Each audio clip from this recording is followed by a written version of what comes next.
what's been spread upon the record, no threats or promises were made to this defendant to induce his plea. Thank you. Mr. Matthews. That is accurate, Your Honor. All right. Mr. Thomas, how old are you? 26. How far did you go through school? I got my GED. Are you a U.S. citizen? Yes, sir. Are you able to read, write, and understand the English language? Yes, Your Honor. Did you get a copy of this indictment?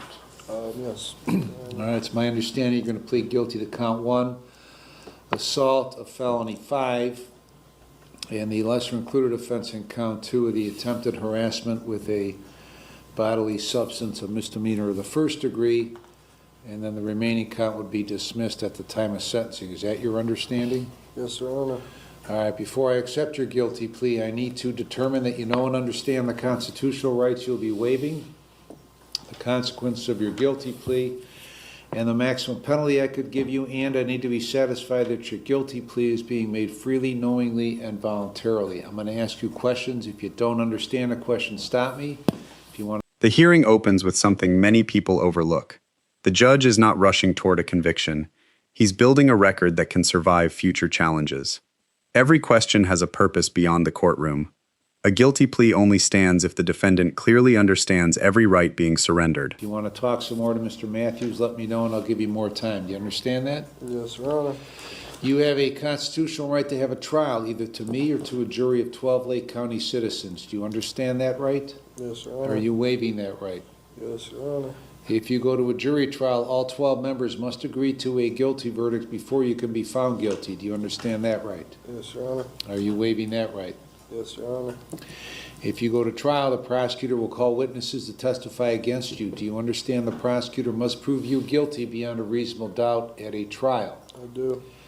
After the witnesses are done testifying for the prosecutor, you have the constitutional right to have your lawyer cross-examine the witnesses. Do you understand that right? Yes, Your Honor. Are you waiving that right? Yes, Your Honor. If you go to trial, you have the right to have witnesses come here and testify for you. Do you understand that right? I do. Are you waiving that right? Yes, Your Honor. If those witnesses refuse to come to court, I'll issue an order called a subpoena to make them come and testify. Do you understand that right? Yes, Your Honor. Are you waiving that right? Yes, Your Honor. You have the right to testify at trial if you want to. Do you understand that right? I do. Are you waiving that right? Yes, Your Honor. You have the constitutional right to not testify at trial if you do not want to. Do you understand that right? Yes, Your Honor. Are you waiving that right? Yes, Your Honor. If you decide not to testify at trial, nobody is permitted to comment on that decision. Do you understand that? Yes, Your Honor. If you go to trial and you're found guilty, you have the right to appeal the guilty finding. Do you understand that right? Yes, Your Honor. Are you waiving that right? Yes, Your Honor. If you file an appeal, you have the constitutional right to have a lawyer represent you in the appeal. Do you understand that right? I do. Are you waiving that right? Yes, Your Honor. If you could not afford to hire a lawyer, one would be provided at no cost to you. Do you understand that? Yes, Your Honor. If you file an appeal, you're entitled to be given a transcript of all the hearings in this case. Do you understand that right? Yes, Your Honor. Are you waiving that right? Yes, Your Honor. If you could not afford to copy those transcripts, they'd be given to you at no cost. Do you understand that? Yes. If you plead guilty today, you will not have the right to appeal the guilty finding. Do you understand that? Yes, Your Honor. Do you have any questions about any of these rights? No, Your Honor. You still want to plead guilty to these 2 charges? Yes, Your Honor. You understand by pleading guilty, you're fully admitting your guilt to the charges. I do. You understand by pleading guilty to this felony in count 1 that you're voluntarily giving up your freedom for whatever period of time I could sentence you to prison, to jail, or to community control. Yes, Your Honor. In count 1, assault is a felony of the 5th degree. It carries a 12-month maximum prison sentence and a $2,500 maximum fine. Do you understand that? Yes, Your Honor. Count lesser included offense in count 2, the attempted harassment with a bodily substance is a misdemeanor 1. It carries a maximum jail sentence of 180 days and a maximum fine of $1,000. Do you understand that? Yes, Your Honor.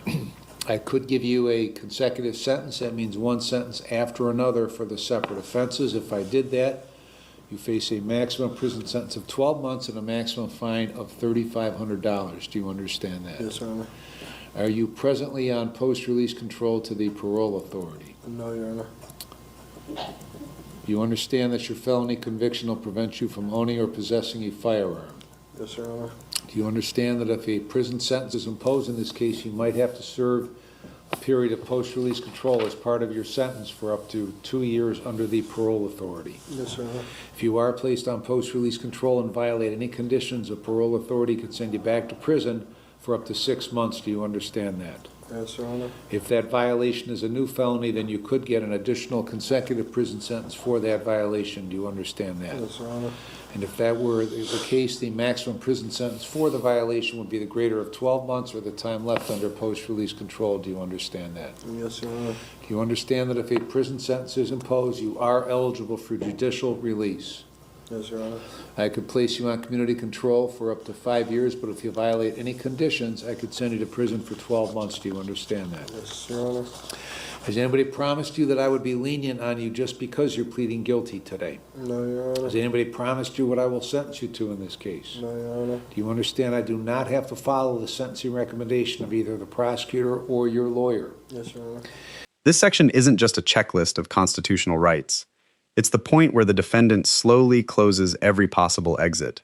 Each waiver removes another legal safeguard that would normally protect someone accused of a crime. Once those rights disappear voluntarily, bringing them back later becomes incredibly difficult. Have you had enough time to talk with Mr. Matthews before pleading guilty today? Yes, Your Honor. Has he discussed everything about your case and answered all of your questions? Yes, Your Honor. Are you satisfied with the advice he has given you? Yes, Your Honor. Have you been threatened or coerced in any way to plead guilty today? No, Your Honor. Are you freely, knowingly, and voluntarily entering your guilty plea? Yes, Your Honor. Do you have any questions? No, Your Honor. All right, Mr. Geigerich, if the case went to trial, what would the evidence show? Thank you, Your Honor. The evidence would show that on March 20th, 2025, the defendant was an inmate in the Lake County Jail located at 104 East Erie Street in the city of Painesville, Lake County, Ohio. While an inmate, the corrections officer was attempting to get him from his cell while performing his duties, the defendant kicked him in the face, causing a concussion and kneed him in the rib cage.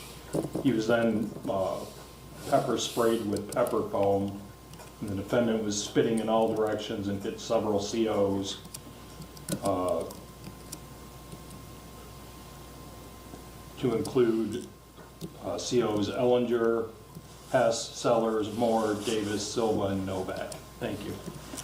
So the Yeah. defendant is HIV positive and is aware of it. Thank you.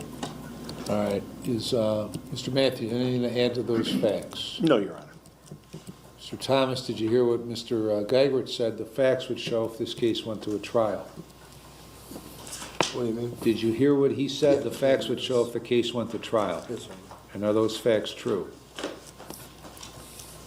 Not all of them, but All right, so what happened? so I woke up in the morning and I didn't wake up for counting time. And long story short, they tried putting me in the hole. I'm like, I'm not going to the hole. I'm not allowed back in the hole. You feel I hung myself in the hole. And so I told them I'm not going. Just shut my door. Leave me in my room. Like, it's a day lockdown, right? Just leave me in my room. Cool. They're like, no, we can't do that. I'm like, I'm not getting up. I don't know what to tell you. I'm not going to the hole. Put me anywhere but the hole. Nope, you're going to the hole. And when they got on me, I never kicked him. I had my feet, like I was laying on the floor, and I had my feet under the table with a blanket covering me, so there's no way I could have ever kicked them. All right, so you didn't kick him? No, I never All kicked right, them. so then, Never. then if Your you Honor, did- could I- if you didn't kick him, why would you plead guilty to assault? All right, well, Get it see, over with. okay, well, that's not a good reason, because I cannot find you guilty of something if you're telling me you didn't do it. Okay, so the alternative is to go to trial, but why don't you talk to Mr. Matthews for a couple minutes, Yep. and I'll be back. Harm to the CO. So if it was an accident, it wasn't knowing. Could I speak for just a moment on that point, Your Honor?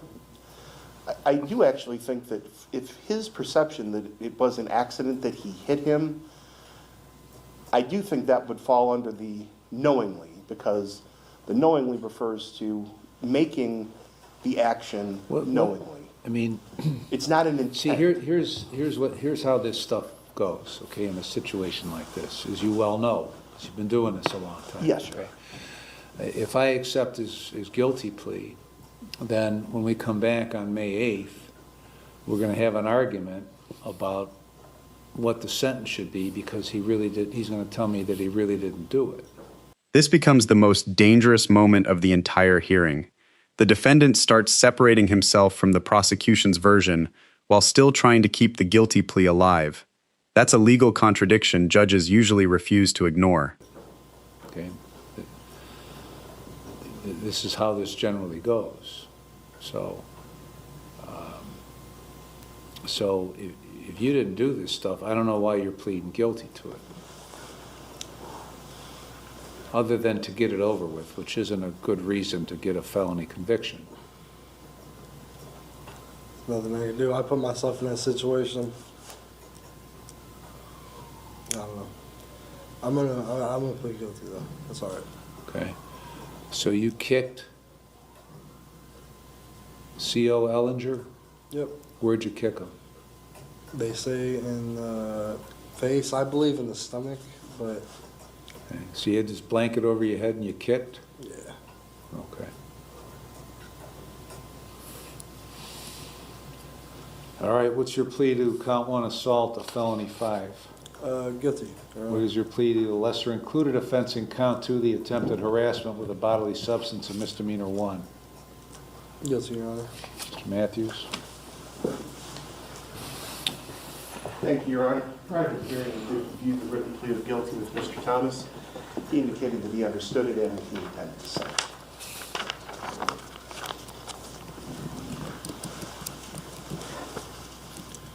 Okay, put the date on that line, 3/25/26. And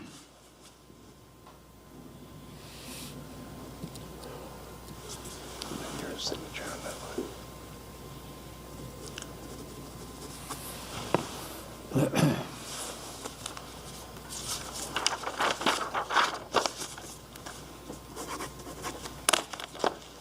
Thank you.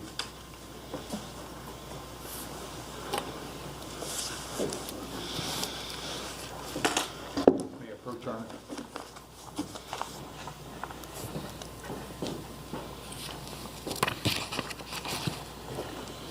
All right, Mr. Thomas, is this your signature on the written plea of guilty? It is, Your Honor. Did you sign it voluntarily? Yeah, it did, Your Honor. Do you want me to accept your written plea of guilty? Yes, I do, Your Honor. And I'll accept the written plea of guilty. Defendant was present. Mr. Matthews advised of all of his rights, made a knowing, intelligent, voluntary waiver. He understands the nature of the charge, the consequence of his guilty plea, and the maximum penalty. Find it to be knowing, intelligent, and voluntary. Will accept his plea of guilty and find him guilty of count 1 assault, a felony 5. And the lesser included offense in count 2, the attempted harassment with a bodily substance, a misdemeanor 1. I'll refer this for a pre-sentence report, a psychological evaluation, and victim impact statement. Sentencing will be May 8 at 10:30 a.m. and the bond is continued. Anything else, Mr. Geigrich? Nothing, Your Honor. Thank Mr. you. Matthews? No, Your Honor, thank you. All right. The legal debate that follows exposes the difference between explaining conduct and accepting criminal responsibility. Defense counsel attempts to clarify how the required mental state applies, focusing on whether the physical action itself was performed knowingly, rather than whether injury was specifically intended. The judge looks beyond that technical argument and focuses on something more fundamental. Sentencing cannot function if the defendant plans to deny the offense immediately after admitting guilt. That inconsistency destroys credibility before punishment is even discussed. Rather than arguing over legal definitions, the judge pressures the defendant to make one clear choice: either accept responsibility or demand a trial. The courtroom refuses to leave space for a version where both positions exist at the same time. The second plea carries far more legal weight than the first, because the uncertainty has been confronted directly. After additional discussion with counsel, the defendant finally provides admissions that allow the judge to move forward without the earlier contradiction hanging over the record. The written plea then becomes another important layer of protection. Oral statements can later be challenged or interpreted differently, but signed documents reinforce what occurred in open court. By confirming the signature, the voluntariness of the document, and the desire to proceed, the court closes multiple avenues for future procedural attacks. Every confirmation strengthens the record. At this point, the legal focus shifts from deciding guilt to preparing for an individualized sentence based on broader circumstances. The final orders may seem routine, but they signal that the most important decisions have actually been postponed. A pre-sentence investigation, psychological evaluation, and victim impact statement mean the judge wants a fuller picture before determining punishment. That approach suggests the sentence won't be based solely on the charges themselves. Personal history, mental health, institutional behavior, and the impact on victims will all influence the outcome. Continuing the bond also indicates that the court sees no immediate reason to alter the defendant's status before sentencing. The guilty plea resolves the question of criminal liability, but it does not answer what justice should ultimately look like. That final decision now depends on information the court intentionally chooses to gather before imposing sentence.